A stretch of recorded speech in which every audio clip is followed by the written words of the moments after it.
మాది అరుకు ప్రాజెక్టు. నా పేరు పి వెంకటలక్ష్మి. ఇక్కడ ప్రాజెక్టు లీడర్గా పనిచేస్తున్నాను. మేము మా సమస్యలు చాలా ఉన్నాయి. అలాగే మా రాష్ట్ర నాయకులు పిలుపునిచ్చారు. మా సమస్యల పరిష్కారం కోసం మేము ఈరోజు ధర్నా చేస్తాము. 6వ రోజుకు చేరుకున్నది. అయినా సరే ప్రభుత్వం నుంచి స్పందన లేదు. అందుమూలంగా ఇంకా మా సమస్య పరిష్కారం కానప్పుడు మా సమస్యలు చాలా ఉన్నాయి. ఏంటంటే కనీస వేతనం పెంచమంటున్నాము. అలాగే మినీ అంగన్వాడీ సెంటర్లు మెయిన్ అంగన్వాడీ సెంటర్లుగా మార్చమంటున్నాము. అలాగే వాళ్ళకు కూడా మెయిన్ అంగన్వాడీ సెంటర్ అలాగే జీతాలు కూడా సమానంగా ఇవ్వమని కోరుకుంటున్నాము. అలాగే మాకు నాణ్యత లేదు, నాణ్యమైన సరుకులు ఇవ్వమని కోరుకుంటున్నాము. ఇంకా చాలా సమస్యలు ఉన్నాయి. ఈ సమస్యలన్నీ పరిష్కారం అవ్వాలంటే మేము తప్పనిసరిగా ఈ సమ్మెలో కూర్చున్నాము.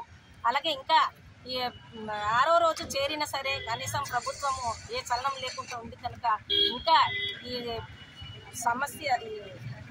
సమ్మె ఇంకా ఉధృతం చేయాలని మేము అంగన్వాడీ టీచర్లు, ఆయాలు, మినీ వర్కర్లు కూడా అనుకుంటున్నాం.